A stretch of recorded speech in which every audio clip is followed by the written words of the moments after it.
Ji, if x minus 1 and x plus 3 are the factor of x square plus ax plus b, then find the value of a and b respectively. यदि x minus 1 और x plus three x square एक ए x plus B के गुणनखंड है तो क्रम से a और b का मान ज्ञात कीजिए.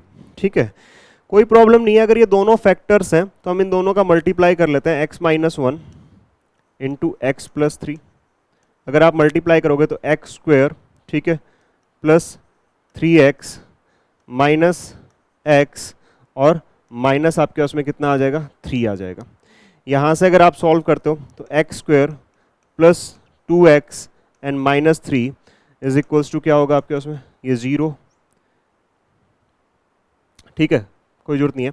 अब हम क्या करते हैं, इसका कंपैरिजन जो ये स्टैंडर्ड फॉर्म दे रखी है इसके साथ करते हैं, क्योंकि हमें ए और बी की वैल्यू चाहिए. प्लस ए एक्स प्लस बी, तो ए की वैल्यू क्या हो जाएगी आपके पास में, ए की वैल्यू आपके पास में टू है एंड बी की वैल्यू क्या हो जाएगी आपके पास में, माइनस थ्री हो जाएगी.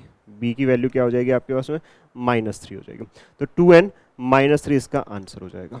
एक और मेथड भी है इसको सॉल्व करने का, आप लोग बहुत अच्छे से जानते होंगे. एक इक्वेशन आपके पास में क्या, x square minus alpha plus beta, जो भी रूट है उनका सम, ठीक है, x and plus alpha into beta is equals to zero. ये स्टैंडर्ड फॉर्म होती है आपके पास में इसकी इक्वेशन बनाने की, है ना.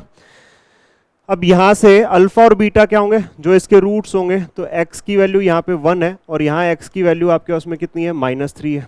ठीक है, तो अल्फा प्लस बीटा दोनों रूट का सम करो, 1 और माइनस थ्री कितना आएगा आपके पास में, माइनस टू आएगा. तो x square minus minus two x और प्लस आपके पास में कितना है, ये माइनस थ्री है, तो यहाँ पे प्लस अल्फा इंटू बीटा कितना हो जाएगा, तो माइनस थ्री और वन, तो माइनस थ्री हो जाएगा.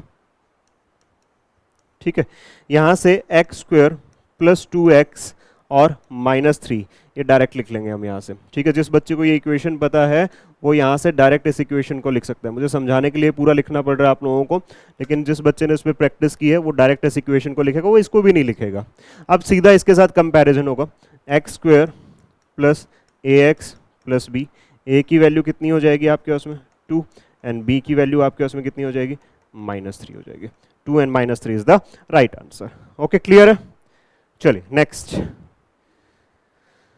जी, सिंपल इंटरेस्ट एक क्वेश्चन, सिंपल इंटरेस्ट का एक क्वेश्चन, कंपाउंड इंटरेस्ट कंफर्म है. ठीक है, सेम यही पैटर्न इस बार का रहा था.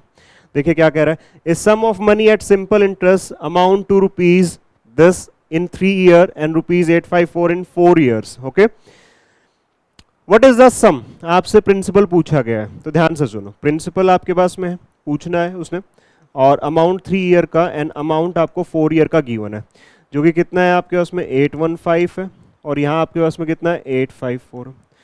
तो यहाँ पे 1 ईयर का डिफरेंस है, 1 ईयर में कितना इंटरेस्ट मिल रहा है वो आप कैलकुलेट कर लें. ठीक है, तो ये कितना हो जाएगा आपके पास में 9 एंड 3 39 हो जाएगा. तो एक साल में जो आपके पास में इंटरेस्ट मिल रहा है वो कितने का है, 39 का है. अगर देखो यहाँ पे गैप कितने का है, 3 साल का. अगर मुझे 3 साल का इंटरेस्ट मिल जाए तो मैं इसमें से माइनस कर दूंगा, मुझे प्रिंसिपल मिल जाएगा. तो 3 साल का, एक साल का 39 है, इंटू आपके उसमें 3 कर दो, कितना आएगा आपके पास में 11, 117 यहाँ से माइनस कर दो. ठीक है, 117 यहाँ से माइनस कर दो, कितना आएगा 8. ठीक है, 10 में 9 और 7 माइनस 1 कितना होगा, 698 रुपीज़ हो जाएगा. ठीक है, तो ये बड़ा सिंपल सा इसका क्वेश्चन था सिंपल इंटरेस्ट का. Right answer is ₹698. नेक्स्ट देखिए,